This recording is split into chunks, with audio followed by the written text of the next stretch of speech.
asked about they just continue to add international games and get into more countries and stuff like that, and was asked about a team, and he said that he believes the NFL will have an international franchise, and when it happens, a Super Bowl could also be hosted in Europe or abroad to support the addition of that new team.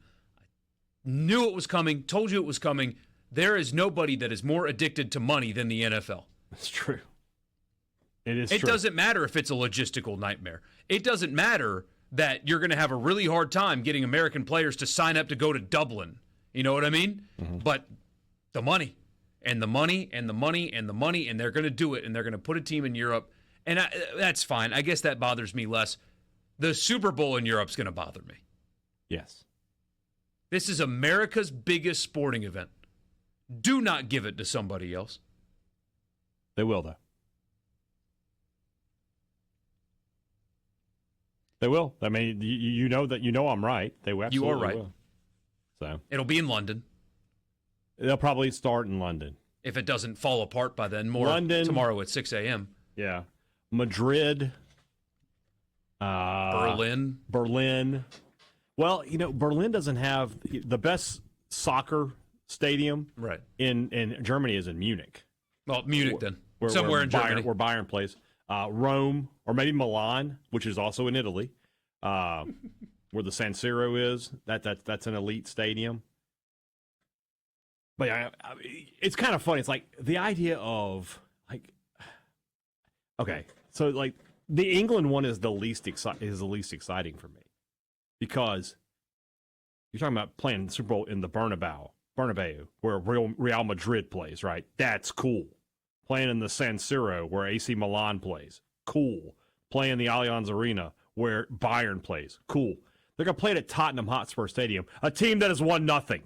There's no history. That stadium is 10 years old. There's no history there. There's nothing exciting or romantic about that. Playing it where Real Madrid has won all those championships, there's something cool to that. I don't like it, but I at least see the allure of it. Playing it at the soulless Tottenham Hotspur Stadium, where the trophy case is as empty as anything, just bothers me.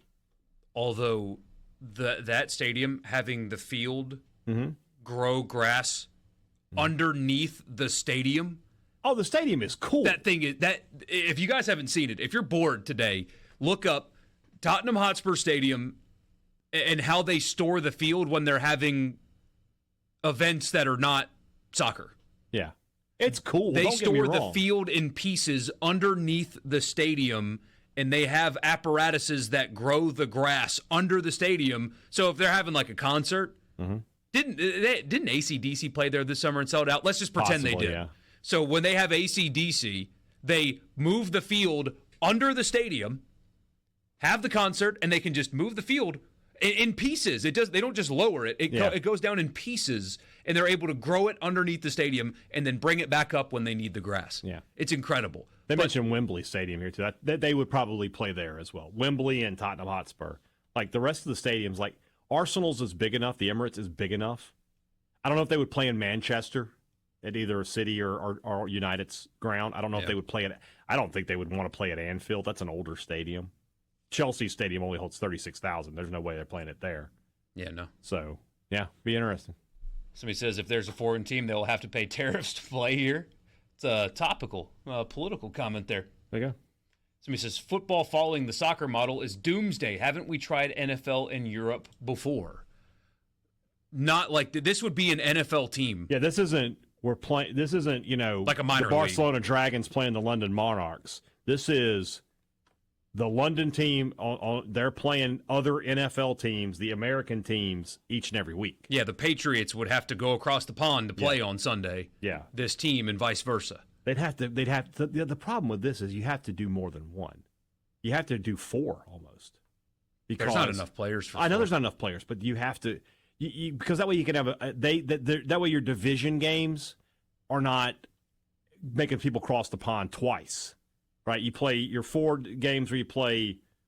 I'm just making things up here, but it's London, Paris, Rome, and Barcelona. All right, let's just say those 4. Right, that's a division, and those 4 can play each other twice, and it's not that big a travel deal. And then the other games, you play That's 6 games. You play 5 on the road and 6 at home or whatever. But how do you fit those 4 into the playoff structure? I mean, I don't know the answer. The answer is you just do it. You just do it, but you water down the product a lot doing that. I mean, there's barely enough great players to. I mean, there are terrible teams as we have it right now every year. Yeah, and those other teams, and that's the other issue, right? Is like the TV money would be so huge it doesn't matter, but nobody's coming to those games for 2 reasons. One, the teams, the early seasons are going to be really rough unless they like really open up the draft process and be like everybody's a free agent. Like I don't know how they do that, but that's the only way is to put some stars over there. If you're telling me you got 4 expansion teams, nobody cares. The other time it's going to go up against soccer, but it'll work. It'll work, but you tell a person who's an Arsenal fan, okay, now we have the London NFL team. But they play at 11. They play at 11 a.m. our time, and so does Arsenal. They're going to go to Arsenal 10 times out of 10. Yeah. So I don't know how you break into that market. It'd be interesting. Maybe you go to a city. That's a problem too. Like I don't know where you could go where there isn't especially in England. Right. Yeah. So. Somebody says play at the Roman Coliseum. I don't know if it can support football, but there was a pretty sweet Pink Floyd show that you can watch on YouTube at the Coliseum. Somebody says, does it really matter where the Super Bowl is hosted to the average American? Last time I looked, the average American family could not attend the Super Bowl anyway. True. I think, though, that it's more about that is our premier sporting event. Mm-hmm. That football is American. Right. It was an American invention. We do it the best in America, and nobody else will ever be able to produce the athletes to compete with us in football. It will be a monopoly. Well, that's the thing. Like forever and ever. All the players over there are going to be American. There's not going to be a Spanish player. Yeah, no. There's not going to be an English player. I mean, there might be 1 or 2. Exactly. But that's it. You're not going to have a homegrown team. No. And so it's our thing. And sending that to Europe. That's a good point. Would bother me. Dwight makes a good point. You play that game in London, you playing it at noon. Yeah. Noon American time. Because 5:30, 6:30 over there, it's 6 hours away. It's 6 hours ahead. Mm-hmm. So 6 o'clock their time is, So what time does the Super Bowl usually kick off? It's like 6. 6, right? So yeah, it's going to kick off at noon. Yeah, that stinks. I mean, there's just a lot. I don't have a problem with it. I don't have a problem watching a noon football game. I don't watch all of the 4 hours of pregame, so I'm not worried about getting up at 8. But advertisers would mind. Mm-hmm. Because those 4 hours of pregame just continues to build and build and build and build. Sports Talk Mississippi. A lot of